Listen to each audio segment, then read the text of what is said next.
Shalom, selamat siang, salam sejahtera dalam kasih Yesus Kristus.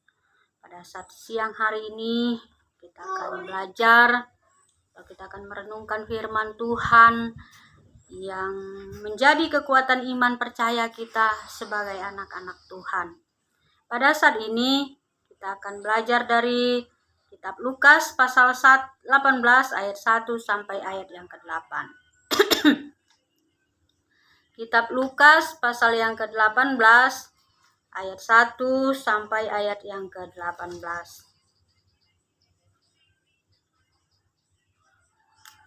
Lukas 18 ayat 1 sampai 8, demikian firman Tuhan.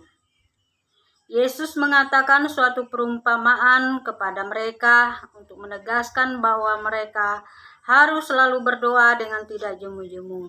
Katanya, dalam sebuah kota ada seorang hakim yang tidak takut akan Allah dan tidak menghormati seorang pun. Dan di kota itu ada seorang janda yang selalu datang kepada hakim itu dan berkata, "Belalah hakku terhadap lawanku." Beberapa waktu lamanya hakim itu menolak, tetapi kemudian ia berkata dalam hatinya, "Walaupun aku tidak takut akan Allah dan tidak menghormati seorang pun, namun karena janda ini menyusahkan aku, baiklah, aku akan membenarkan dia, supaya jangan terus aja ia datang dan akhirnya menyerang aku."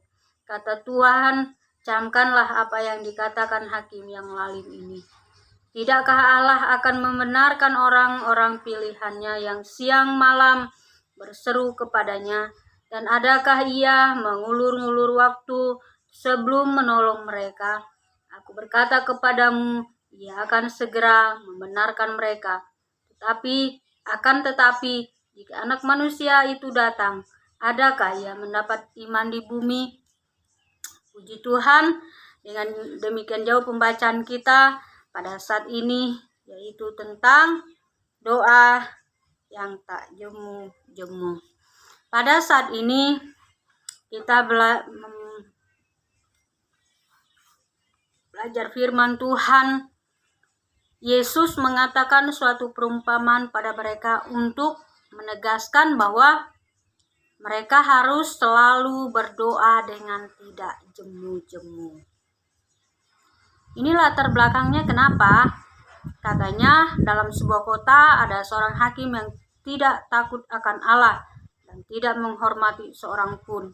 Dan di kota itu ada seorang janda yang selalu datang kepada hakim itu dan berkata, "Belalah hakku terhadap lawanku." Ada sebuah cerita mengatakan ada seorang janda yang datang meminta kepada hakim yang lalim ini untuk dibela haknya. Nah, kita melihat bahwa hakim itu tadi dia tidak mengabaikannya, tapi dia membela hak seorang janda ini. Yesus menginginkan para pengikutnya akan terus-menerus berdoa supaya dapat melakukan kehendak Allah bagi kehidupan mereka. Dari perumpamaan ini, janda yang ulet ini, kita belajar beberapa hal. Ada 4 bagian yang kita belajar dari perempuan yang ulet ini tadi. Apa saja itu? Yang pertama, di dalam kehidupan kita harus bertekun dan berdoa mengenai segala hal sampai Yesus datang kembali. Itu di dalam ayat 7 dan ayat 8 dan Roma pasal 12 ayat 12, Efesus pasal 6 ayat 18. Jadi kita harus bertekun dalam doa mengenai segala hal. Kita harus bertekun, berusaha sebaik mungkin, berusaha bertekun datang kepada Tuhan untuk menyampaikan setiap hal. Apapun itu, sekecil apapun itu, kita datang kepada Tuhan. Kita berdoa kepada Tuhan. Kita terus menerus. Misalnya hari ini kita datang kepada Tuhan. Jangan hari ini saja, tapi besok, lusa, kita datang lagi. Besok datang lagi. Nanti datang lagi. Nanti datang lagi. Jadi kita terus menerus datang kepada Tuhan. Meminta, memohon, menyampaikan segala sesuatu kepada Yesus. Kenapa? Karena Yesuslah yang dapat menolong kita. Kita coba buka dalam Roma 12 ayat 12.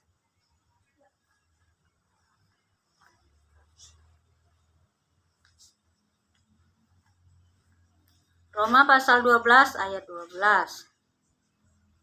Sana berkata,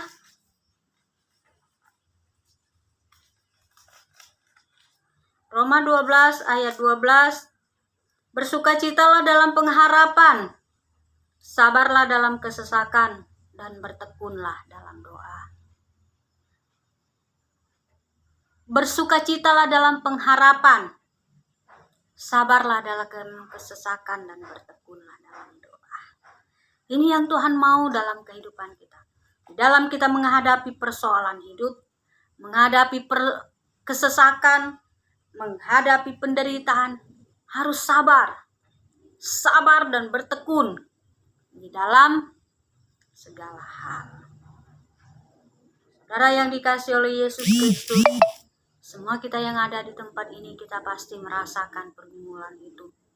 Tapi firman Tuhan mengingatkan kita untuk terus bersabar dan bertekun di dalam kita datang kepada Yesus Kristus. Karena itu yang Yesus inginkan. Kita harus berdoa, bertekun berdoa di dalam Tuhan. Kita buka di dalam Efesus pasal yang ke-6 ayat yang ke-18. Ya, di sana katakan, dalam segala hal doa dan permohonan berdoalah setiap waktu dan dalam roh, dan berjaga-jagalah di dalam doamu itu dengan permohonan yang tak putus-putusnya untuk segala orang kudus. Ya, kita bukan hanya berdoa untuk kita juga berdoa untuk orang kudus. Kita tak putus-putusnya, tak henti-hentinya kita berdoa. Terus berdoa. Karena kita tahu bahwa napas kehidupan kita orang percaya adalah doa. Yang kedua, kita pelajari dari janda yang ulet ini adalah yang kedua, dalam hidup ini kita mempunyai musuh. Ya, kita mempunyai musuh.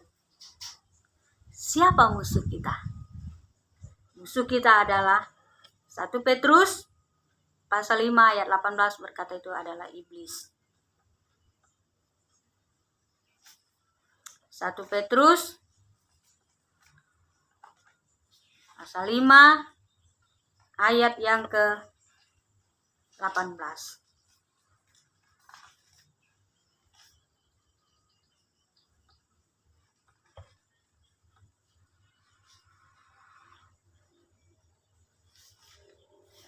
Bukan 18, maaf 8. 1 Petrus pasal 5 ayat 8 berkata, sadarlah dan berjaga-jagalah, lawanmu si iblis berjalan berkeliling seperti singa yang mengaum-ngaum dan mencari orang yang dapat ditelannya. Ya, di dalam hidup ini kita mempunyai musuh. Siapa musuh kita? Musuh kita adalah iblis. Kita harus bersadar, kita harus berjaga-jaga. Jangan sampai kita lengah. Jika kita lengah, maka kita akan diterkam oleh iblis. Saudara yang dikasihi oleh Yesus Kristus, kita melihat contoh pembacaan tadi. Seorang ibu janda ini dia tidak jemu-jemu datang kepada hakim yang lalim. Kita tahu hakim itu dia orang yang tidak takut akan Tuhan. dia hakim yang jahat. Tapi karena seorang janda ini tadi datang terus menerus minta pertolongan kepada dia, maka hakim itu mengabulkan permohonannya. Demikian juga untuk kita. Dalam hidup kita mempunyai musuh. Siapa musuh kita? Musuh kita adalah iblis. Iblis mengganggu kita.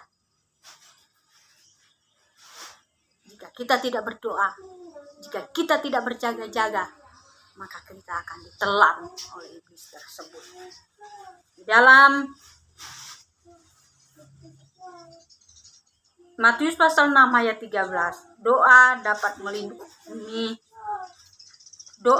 melindungi kita dari si jahat. Mengapa kita harus berdoa?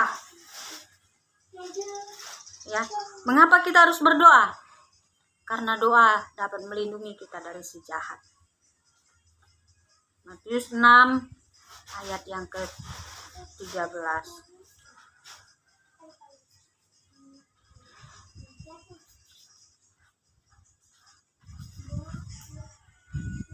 Ayat 13, dan janganlah membawa kami dalam pencobaan, tapi lepaskanlah kami daripada yang jahat. Karena Engkaulah yang mempunyai kerajaan dan kuasa dan kemuliaan sampai selama-lamanya. Doa membawa, melindungi kita dari si jahat. Siapa si jahat? Iblis. Jadi, sebagai orang yang percaya kepada Yesus Kristus, pengikut Tuhan, tetaplah kita berdoa. Berdoa dengan tak jemu-jemu, berdoa dengan terus-menerus, maka kita akan terhindar dari musuh kita. Yang keempat, dalam doa kita harus melawan dosa dan minta keadilan. Di dalam ayat yang ke-7, kita melihat ibu itu tadi, Lukas 18 ayat yang ke-7.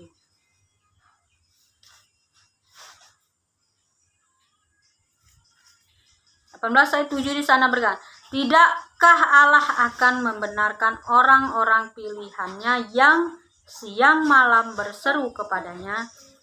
Dan adakah ia mengulur-ulur waktu sebelum menolong mereka?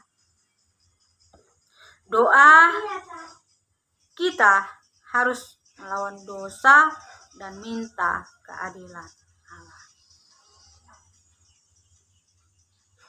Saudara yang dikasihi Tuhan Yesus Kristus, kita bersyukur punya Allah yang selalu menolong menyertai kita, yang selalu memberkati kita, yang senantiasa bersama dengan kita. Ketika kita menjalani kehidupan ini, dengan kekuatan kita tidak bisa. Dengan kemampuan kita tidak mampu. Tapi pertolongan Roh Kudus, Tuhan Yesus Kristus, ketika kita datang kepada Dia, Dia akan memberikan pertolongannya dalam kehidupan kita. Dan yang terakhir, yang keempat, janda yang ulet ini kita belajar beberapa hal dari janda yang ulet ini. Yang keempat yaitu doa dan yang tak jemu-jemu dianggap sebagai iman. Doa yang tidak jemu-jemu dianggap sebagai iman. Mengapa? Kita lihat di dalam ayat yang ke-8.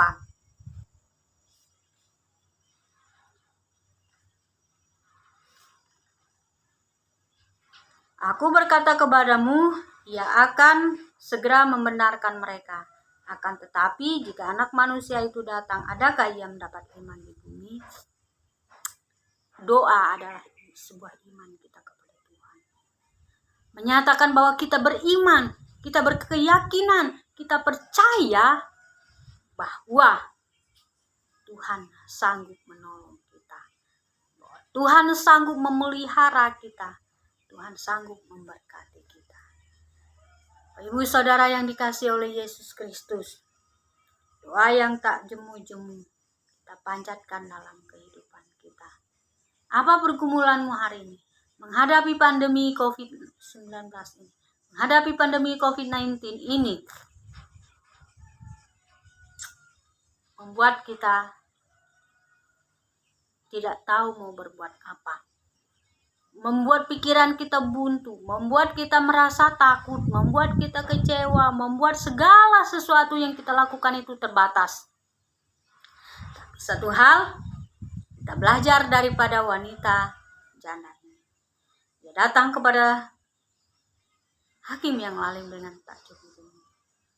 Firman Tuhan katakan, kita berdoa dengan tak jemu-jemu, maka Tuhan akan menolong kita. Kesimpulan untuk kita pada saat siang hari ini adalah berdoa dan dengan tidak jemu-jemu supaya tidak terjatuh ke dalam pencobaan dan dosa. Jadi berdoalah dengan tidak jemu-jemu supaya kita tidak jatuh dalam pencobaan dan dosa. Firman Tuhan tadi di dalam Matius pasal 6 ayat yang ke-13, jauhkanlah kami dari pencobaan. Terkadang kita terjatuh dalam pencobaan. Tapi satu hal, ketika kita berdoa dengan tidak jemu-jemu, kita tidak akan jatuh dalam pencobaan. Dan kita tidak akan dan tidak jatuh dalam dosa. Karena ketika kita jatuh dalam dosa, maka kehidupan kita sangat menderita. Di masa pandemi COVID-19 ini, mari kita mencari Tuhan dengan berdoa tak jemu-jemu dan terus berpengharapan kepada Tuhan. Sekali lagi saya katakan bahwa di masa pandemi COVID-19 ini, marilah kita berdoa dengan tak jemu-jemu kepada Tuhan dan terus berpengharapan kepada Tuhan. Haleluya, kita berdoa. Terima kasih Tuhan atas kebaikan-Mu, kami bersyukur, berterima kasih, Engkau sungguh luar biasa memberkati kami. Terima kasih Tuhan, Engkau baik, sangat baik bagi kami.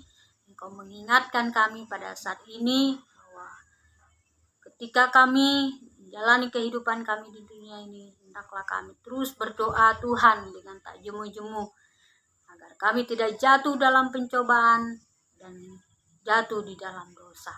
Terima kasih Tuhan untuk firman-Mu, kuatkan dan teguhkan hati dan pikiran kami untuk dapat di dalam kami menjalani hidup kami setiap hari. Terpujilah nama Tuhan, dalam nama Yesus kami berdoa mengucap syukur. Haleluya.